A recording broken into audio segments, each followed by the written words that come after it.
Hey, welcome back to Fragrance Updates. This one here is episode 7. I'm really astonished how quickly these formats grow.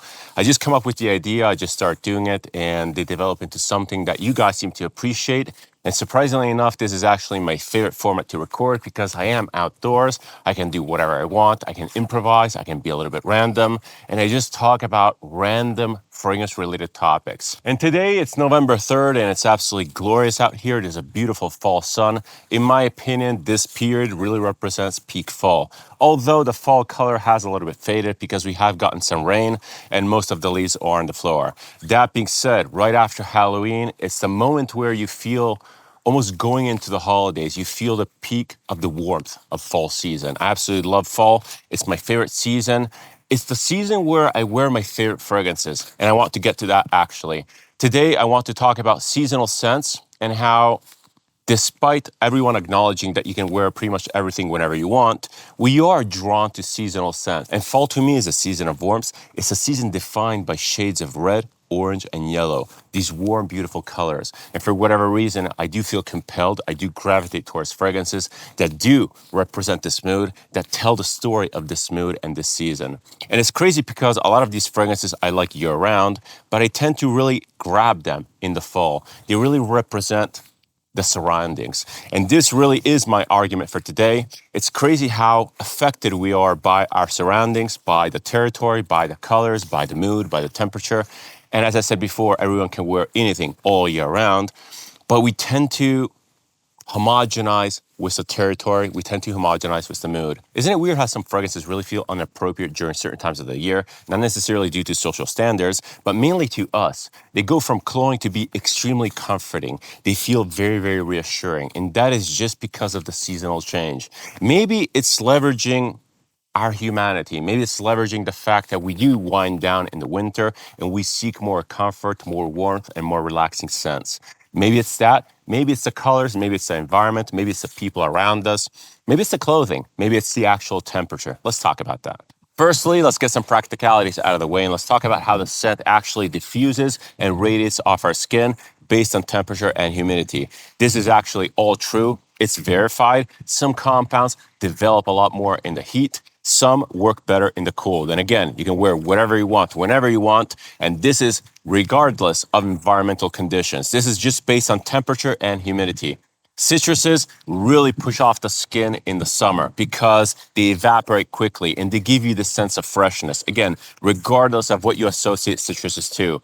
Other compounds are much more stable, much more thick and heavy, and they actually have this gooey, sticky component, which in the summer can come across as a little bit dirty, can come across as a little bit heavy. Once again, regardless of your environment, regardless of your seasonal preconceptions. I'm really hammering this point into the ground because it's actually really difficult to detach from what's happening around you, from the colors, from the people, from the mood, from what people are actually doing, from all of the actual seasonality.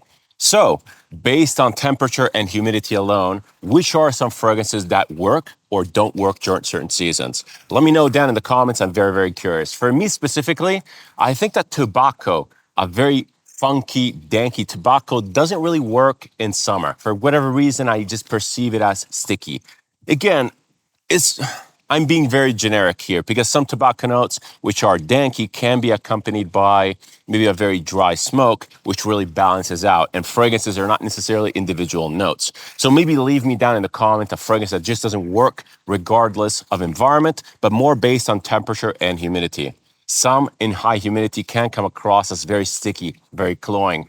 This is a very dry area. I deem myself fairly fortunate, but I get your point. I lived in Rome and that was so humid. Now that we got that out of the way, let's talk about something more fun. Let's talk about emotional resonance. So what is emotional resonance? What do I mean by that?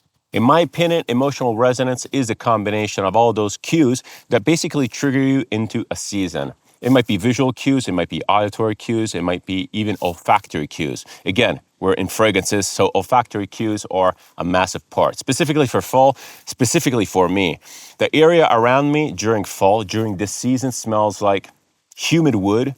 It smells like smoke. It smells like a fireplace. It smells like, I'm not really sure. If I smell the air and I really concentrate on it, it smells like humid, damp rocks. It's very particular, but I guess this is kind of triggering me into understanding that it's fall season.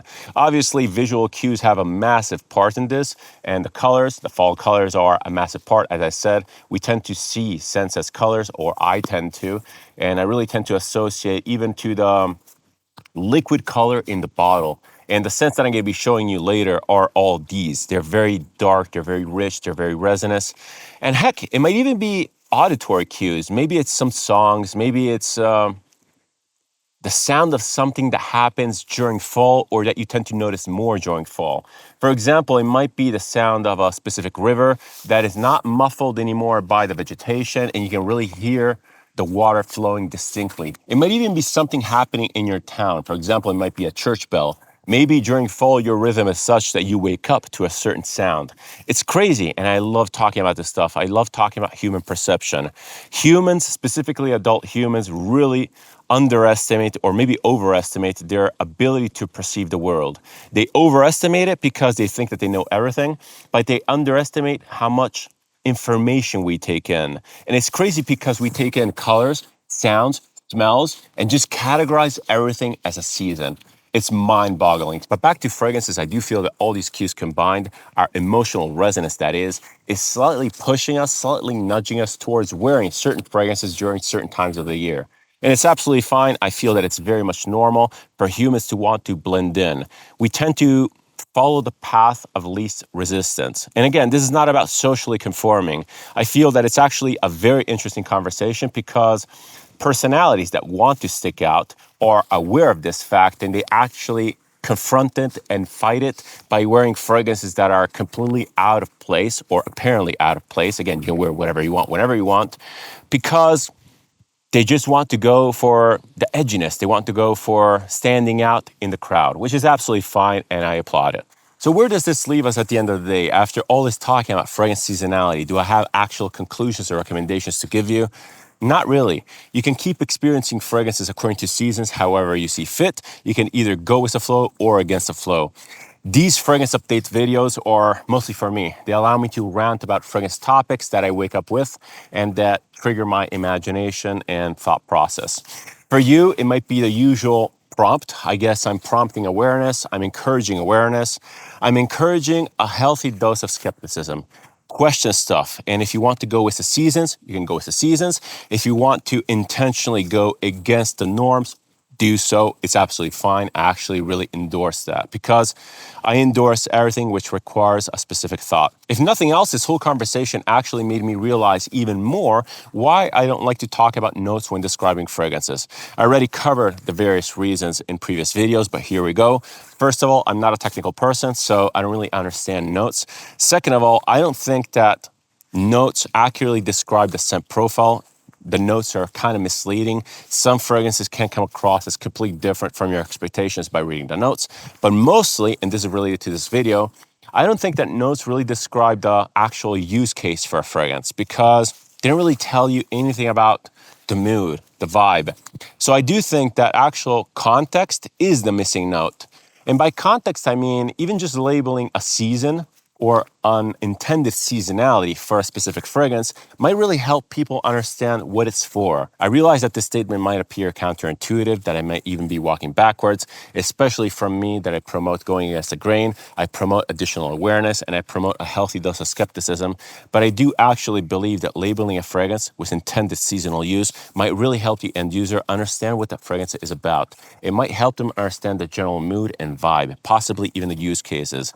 And this is absolutely not preventing you from wearing whatever you want, whenever you want. It does not box you in. Imagine how cool it would be, specifically for brands that have a ton of fragrances in their catalog, to be able to filter according to seasonal use or intended seasonal use. It would be so helpful to understand maybe how heavy a fragrance is, maybe how it wears, how it develops off skin, the general vibes it gives. Again, these are all indications. This is just leveraging our language. It's leveraging our ability to comprehend complex concepts. I think it's absolutely amazing. And talking fall gives us so many images. Again, it's leveraging the imaginary collective, which is something that I really, really like.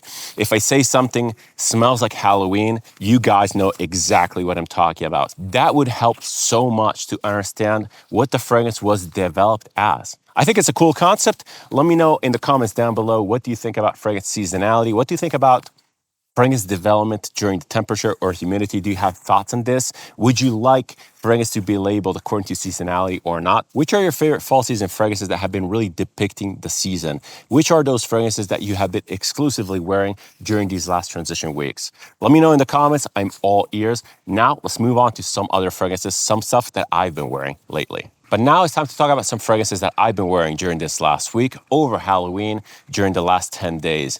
Fall to me, as I said before, is all about tobacco, specifically a little bit more of an aggressive, danky tobacco with a little bit of smoke. The first fragrance that I want to showcase is all about that. I got this very, very recently in a trade. It's by Zadov, and it's Signature Leather Tobacco.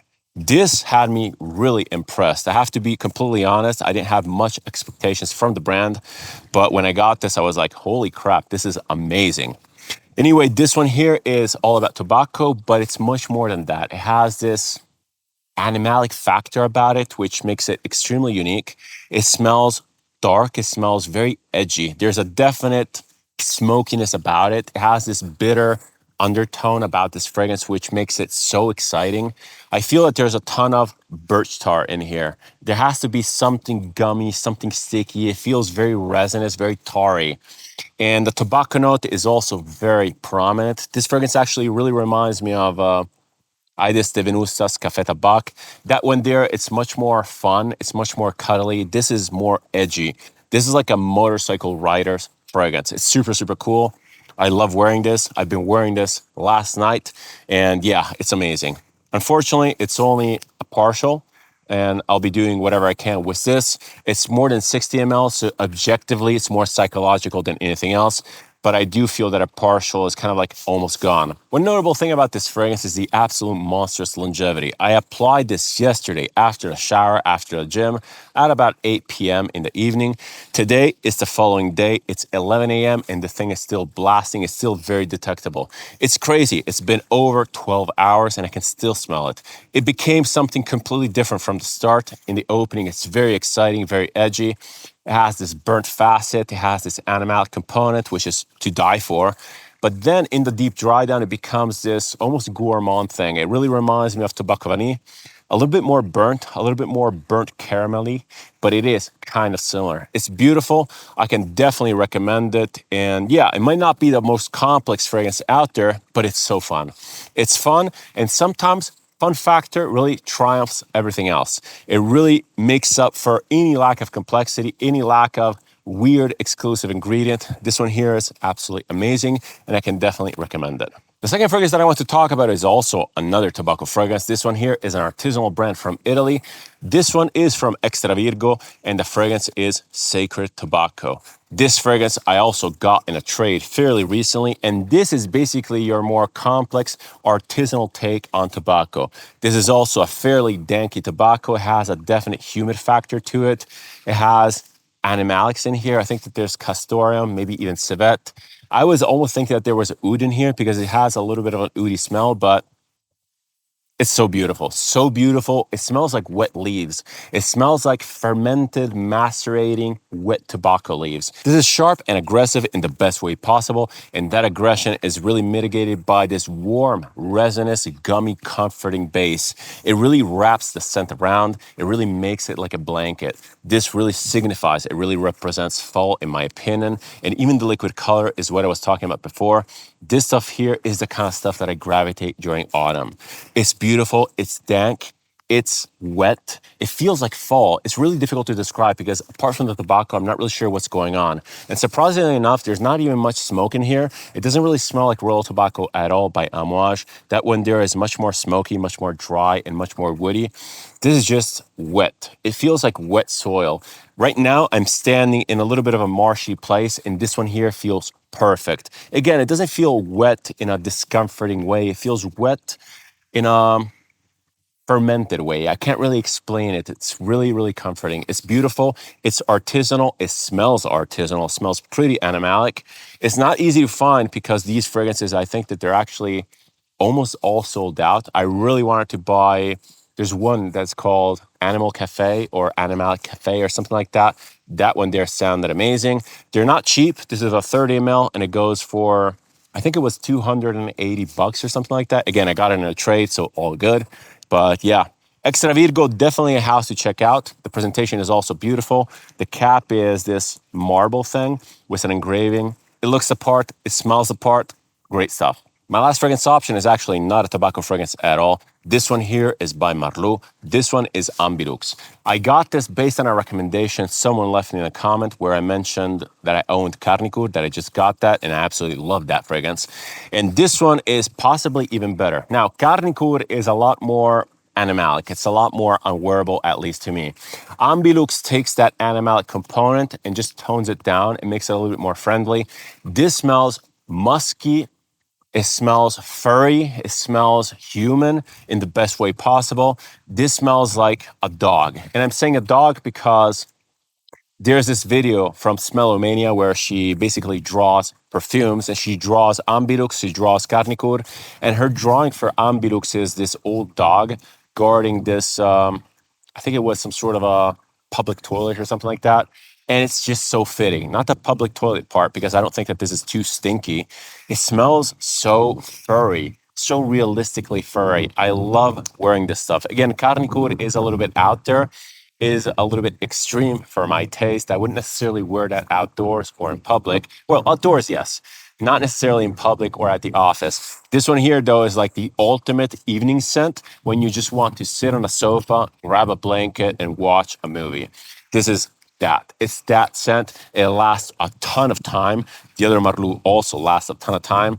And these are just so incredibly unique. It's a brand that I really wrote off because of the presentation. I have to admit it. I'm that shallow. The presentation is extremely basic.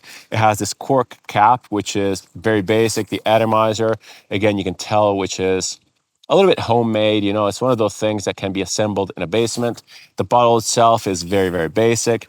So yeah, I have to admit that I was biased. I wrote them off initially, but by golly, I was wrong. This is absolutely incredible.